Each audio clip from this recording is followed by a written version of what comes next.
সম্মানিত দিনী ভাই বোনেরা, এই আয়াতটি পাঠ করে নিজের শরীরে ফু দিন। যে কেউ আপনার আকৃষ্ট হবে, আপনাকে পাগলের মতো ভালোবাসবে, আপনার কাছে ফিরে আসতে বাধ্য হবে। হ্যাঁ, এরকম একটি আয়াত সম্পর্কে আজকে আলোচনা করব। যে আয়াতটি আপনি দূর থেকে বসেই আপনি পাঠ করে আমল করে নিজের শরীরে ফু দিবেন। হ্যাঁ, তো কি হবে? যে ব্যক্তির জন্য আপনি আমলটি করবেন, ওই ব্যক্তি আপনার প্রতি আকৃষ্ট হবে, আপনার কাছে ফিরে আসতে বাধ্য হবে এবং আপনাকে পাগলের মতো ভালোবাসবে, আপনার বশ হবে। তো এরকম একটি বিষয় নিয়ে আজকে আলোচনা করব। আপনারা ধৈর্য সহকারে এই ভিডিওটি সম্পূর্ণ দেখার চেষ্টা করবেন, না হয় আপনারা কিছুই বুঝবেন না আর আমলটি করতে পারবেন না। সম্মানিত দিনী ভাই বোনেরা, আপনার কাছে অনুরোধ থাকবে, যারা এই চ্যানেল নতুন আসছেন, এখনও পর্যন্ত চ্যানেলটি সাবস্ক্রাইব করেন নাই, অবশ্যই চ্যানেলটি সাবস্ক্রাইব করে পাশে থাকবেন। এই চ্যানেলে আরও নতুন নতুন দোয়ার ভিডিও দেওয়া হবে ইনশাআল্লাহ। আয়াতটি হচ্ছে কোরআন শরীফ থেকে নেওয়া সূরা তোহার ৩৯ নং আয়াত।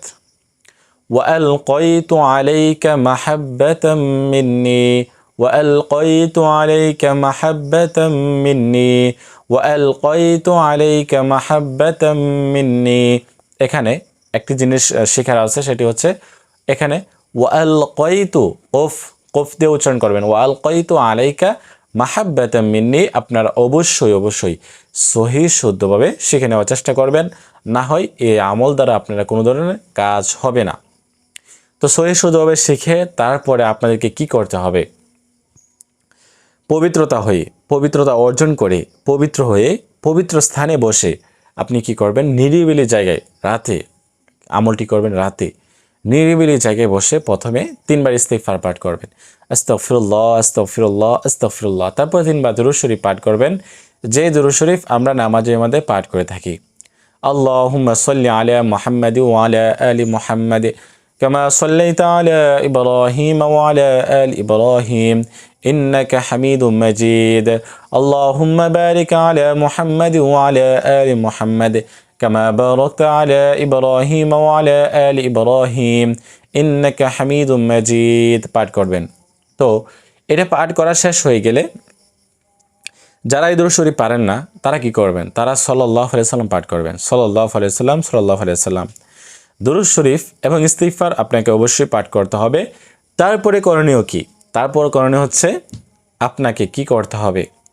ওই যে আয়াতটি পাঠ করছিলাম, ওয়ালকাইতু আলাইকা মাহাব্বাতাম মিন্নি, বিসমিল্লাহ পাঠ করে এই আয়াতটি আপনি কতবার পাঠ করবেন? 3 বার পাঠ করবেন, 7 বার পাঠ করবেন। পাঠ করে শেষে 3 বার দুরূদ শরীফ পাঠ করে আপনার নিজের শরীরের উপরে ফু দিবেন 3 বার। এরকমভাবে ফু দিবেন, ঠিক আছে? ফু দিয়ে আর কিছু করতে হবে না। এই হচ্ছে আমল। তো এই আমলটি করলে কি হবে?